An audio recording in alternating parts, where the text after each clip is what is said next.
ಅನುದಾನ ಹಂಚಿಕೆಗೆ ಸ್ವಪಕ್ಷದ ವಿರುದ್ಧವೇ ಗುಟುರು ಹಾಕಿದ್ದ ಶಾಸಕರಿಗೆ ಸಿಎಂ ಮದ್ದು ನೀಡಿದ್ದಾರೆ.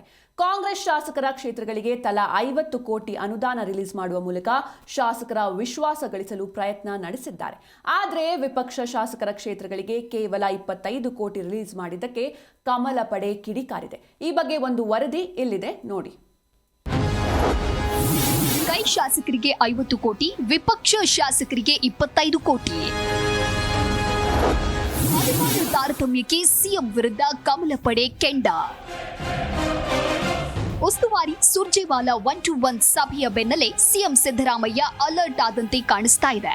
ಗ್ಯಾರಂಟಿಯಿಂದ ಅಭಿವೃದ್ಧಿ ಆಗ್ತಾ ಇಲ್ಲ ಅಂತ ಬಹಿರಂಗ ಹೇಳಿಕೆಯನ್ನ ನೀಡಿ ಪಕ್ಷಕ್ಕೆ ಮುಜುಗರ ಉಂಟು ಮಾಡಿದ್ದ ಶಾಸಕರ ಕ್ಷೇತ್ರಕ್ಕೆ 50 ಕೋಟಿ ಅನುದಾನ ಬಿಡುಗಡೆ ಮಾಡಲಾಗಿದೆ.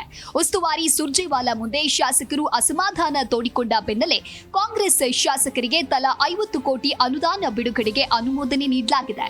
ಆದರೆ ಈ ಕಡೆ ವಿಪಕ್ಷ ಶಾಸಕರ ಕ್ಷೇತ್ರಗಳಿಗೆ ಕೇವಲ 25 ಕೋಟಿ ರಿಲೀಸ್ ಮಾಡಿರುವ ಸಿಎಂ ಜೆಡಿಎಸ್ ಶಾಸಕರ ಕ್ಷೇತ್ರಗಳಿಗೆ ಶೂನ್ಯ ಅನುದಾನ ನೀಡಿದ್ದಾರೆ.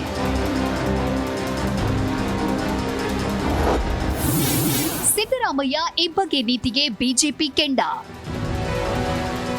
ಆಡಳಿತ ಪಕ್ಷದ ಶಾಸಕರಿಗೆ 50 ಕೋಟಿ ಬಿಡುಗಡೆ ಮಾಡಿ ಖುಷಿ ನೀಡಿದ್ರೆ, ಇತ್ತ ಬಿಜೆಪಿ ಶಾಸಕರಿಗೆ ಕೇವಲ 25 ಕೋಟಿ ಅನುದಾನ ಬಿಡುಗಡೆ ಗ್ರೀನ್ ಸಿಗ್ನಲ್ ನೀಡಿದ್ದಾರೆ. ಜೆಡಿಎಸ್ ಶಾಸಕರಿಗೆ 1 ರೂಪಾಯಿ ಅನುದಾನ ನೀಡಿಲ್ಲ ಎಂದು ಆರೋಪಿಸಿದ್ದಾರೆ. ಸಿದ್ದರಾಮಯ್ಯ ಒಂದು ಕಣ್ಣಿಗೆ ಬೆಣ್ಣೆ, ಇನ್ನೊಂದು ಕಣ್ಣಿಗೆ ಸುಣ್ಣ ಹಚ್ಚಿದ್ದಾರೆ ಎಂದು ವಿಪಕ್ಷ ನಾಯಕರು ರೇಗಿದ್ದಾರೆ. ಬಹಳ ಕೃಪೆಯನ್ನು ನಮ್ಮ ಮೇಲೆ ತೋರಿಸಿದ್ದಾರೆ ರಾಜ್ಯದ ಮುಖ್ಯಮಂತ್ರಿಗಳು. ರಾಜ್ಯದಲ್ಲಿ ಇವತ್ತು ಕಾಂಗ್ರೆಸ್ ಪಕ್ಷದವರೆಗೂ ಕೂಡ ಜನ ಚೀಮಾರಿ ಆಗ್ತಾ ಇದ್ದಾರೆ. ಅವರವ್ರ ಕ್ಷೇತ್ರದಲ್ಲಿ ಶಾಸಕರುಗಳಾಗಿ 2.5 ವರ್ಷ ಕಳೀತಾ ಇದೆ. ನಮ್ಮ ಕ್ಷೇತ್ರದಲ್ಲಿ ಅಭಿವೃದ್ಧಿಗೆ ಬಿಡುಗಾಸನ್ನು ಕೂಡ ಮುಖ್ಯಮಂತ್ರಿಗಳು ನೀಡ್ತಾ ಇಲ್ಲ ಅಂತೇಳಿ ಇವತ್ತು ಮುಖ್ಯಮಂತ್ರಿಗಳ ಮೇಲೆ ಅಸಮಾಧಾನ ಹೊರಹಾಕೋದಕ್ಕೆ ಇದು ಕೂಡ ಒಂದು ಪ್ರಮುಖವಾಗಿರ್ತಕ್ಕಂಥ ಕಾರಣ. ಹಾಗಾಗಿ ಮುಖ್ಯಮಂತ್ರಿಗಳು ತನ್ನ ಕುರ್ಚಿಯನ್ನು ಉಳಿಸ್ಕೊಳ್ತಕ್ಕಂಥ ಸಲುವಾಗಿ ಈಗ ಅನುದಾನದ ಒಂದು ನಾಟಕವನ್ನು, ಕಪಟ ನಾಟಕವನ್ನು ಆಡ್ತಾ ಇದ್ದಾರೆ. 50 ಕೋಟಿ ಬಿಡುಗಡೆ ಮಾಡಿ ಅಂತೇಳಿ ಮುಖ್ಯಮಂತ್ರಿಗಳು ಪತ್ರ ಬರೆದಿದ್ದಾರೆ ಅಷ್ಟೇ.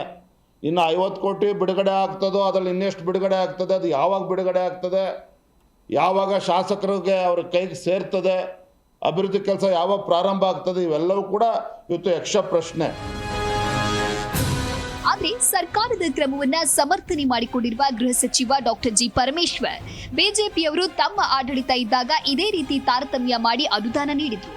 ಅವರ ಅಧಿಕಾರದಲ್ಲಿ ಬಿಜೆಪಿ ಶಾಸಕರಿಗೆ 50 ಕೋಟಿ ಕೊಟ್ಟಿದ್ರು. ನಮಗೆಲ್ಲ ಆಗ 25 ಕೋಟಿ, 15, 10 ಕೋಟಿ ರೂಪಾಯಿ ಕೊಟ್ಟಿದ್ರು. ಆಗ ಅವರು ಮಾಡಿದ್ದನ್ನೇ ಈಗ ನಾವು ಫಾಲೋ ಮಾಡ್ತಾ ಇದ್ದೇವೆ ಎಂದರು. ಇನ್ನು ಈ ಬಗ್ಗೆ ಮಾತನಾಡಿದ ಅಬಕಾರಿ ಸಚಿವ ಆರ್.ಬಿ. ತಿಮ್ಮಾಪುರ, ಸುರ್ಜೇವಾಲಾ ಅವರು ಬಂದು ಹೋದ್ರು ಅಂತ ಶಾಸಕರಿಗೆ ಅನುದಾನ ನೀಡ್ತಾ ಇಲ್ಲ, ಅನುದಾನ ಮೀಸಲು ಮೊದಲೇ ಹೇಳಿದ್ದು ಎಂದಿದ್ದಾರೆ. ಹಿಂದೆ ಅವರೇ ಮಾಡಿಕೊಟ್ಟಿದ್ದು. ಹಿಂದಿನ ಸರ್ಕಾರದಲ್ಲಿ ಶಾಸಕರು, ಆಡಳಿತ ಪಕ್ಷದ ಶಾಸಕರಿಗೆ ಒಂದು ಮತ್ತು ವಿರೋಧ ಪಕ್ಷದ ಶಾಸಕರಿಗೆ ಒಂದು ಮಾಡಿದ್ರು ಅವರು. ಈಗ ನಮಗೆಲ್ಲ ಕೊಟ್ಟರಲ್ಲ. ಅವರ ಶಾಸಕರಿಗೆ 50 ಕೋಟಿ ಕೊಟ್ಟಿದ್ರು, ನಮಗೆಲ್ಲ 25 ಕೋಟಿ, 20 ಕೋಟಿ, 10 ಕೋಟಿ ಹಿಂಗೆಲ್ಲ ಕೊಟ್ಟಿದ್ರು. ಅದನ್ನೇ ನಾವು ಫಾಲೋ ಮಾಡ್ತಾ ಇದ್ದೀವಿ. ಅನುದಾನ ಬಿಡುಗಡೆಗೆ ಅಸಮಾಧಾನದ ಪಟ್ಟಿಯಲ್ಲಿ ಕೈ ಶಾಸಕ ರಾಜು ಕಾಗೆ ಸಂತಸ ವ್ಯಕ್ತಪಡಿಸಿದ್ದಾರೆ. ಅಥಣಿಯಲ್ಲಿ ಮಾತನಾಡಿದ ಅವರು, ಗ್ಯಾರಂಟಿ ಬಳಿಕ ನಮ್ಮ ಕ್ಷೇತ್ರದಲ್ಲಿ ಅಭಿವೃದ್ಧಿ ವಿಚಾರದಲ್ಲಿ ಸ್ವಲ್ಪ ಅಸಮಾಧಾನವಿತ್ತು. ಸುರ್ಜೇವಾಲಾ ಭೇಟಿಯ ಬಳಿಕ ಶೀಘ್ರವೇ ಅಭಿವೃದ್ಧಿಗಾಗಿ ಅನುದಾನ ಬಿಡುಗಡೆ ಮಾಡೋದಾಗಿ ಭರವಸೆಯನ್ನ ನೀಡಿದ್ರು. ಈ ಬೆನ್ನಲ್ಲೇ ರಾಜ್ಯದಲ್ಲಿ ಸಿಎಂ ಬೊಂಬಾಟ್ ಗಿಫ್ಟ್ ನೀಡಿದ್ದು ಖುಷಿ ತಂದಿದೆ ಎಂದರು. ಅಭಿವೃದ್ಧಿಗೋಸ್ಕರ 50 ಕೋಟಿ ರೂಪಾಯಿ ಬಿಡುಗಡೆ ಮಾಡಿದ ಮಾಹಿತಿಯನ್ನ ಬಂದಿದೆ. ಸಂಬಂಧ ಕುಡಿ ನೀರಿನ ಎಲ್ಲಾದರೂ ಹಳ್ಳಿಗಳಲ್ಲಿ ಸಮಸ್ಯೆ ಇದ್ರೆ ಕೆಲವು ನಿರ್ಬಂಧನೆಗಳನ್ನ ಹೇಳಿದ್ದಾರೆ. ಇವತ್ತು ಸಮುದಾಯ ಭವನಗಳನ್ನ ಎಲ್ಲಿ ಕೋಣೆಗಳನ್ನ ತೋರಿ, ಡೆಸ್ಕ್ಗಳನ್ನ ಕೊಡ್ರಿ, ಮಕ್ಕಳಿಗೆ ಸಾಕಷ್ಟು ಮೂಲಭೂತ ಸೌಕರ್ಯಗಳನ್ನ ಏನೇನು ಬೇಕಾದವು ಅದಕ್ಕೆ ಹೆಚ್ಚಿಗೆ ಒತ್ತು ಕೊಡ್ರಿ. ಅದೇನೇ ಇರಲಿ, ಸ್ವಪಕ್ಷದ ಶಾಸಕರುಗಳೇ ತಮ್ಮದೇ ಸರ್ಕಾರದ ವಿರುದ್ಧ ಅಸಮಾಧಾನ ಹೊರಹಾಕ್ತಾ ಇದ್ರು.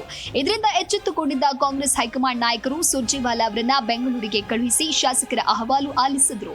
1-to-1 ಸಭೆಯಲ್ಲೂ ಅನೇಕ ಶಾಸಕರುಗಳು ಅನುದಾನ ಸಿಗ್ತಾ ಇಲ್ಲ ಅಂತ ಹೇಳಿ ರೊಚ್ಚಿಗೆದ್ದಿದ್ರು.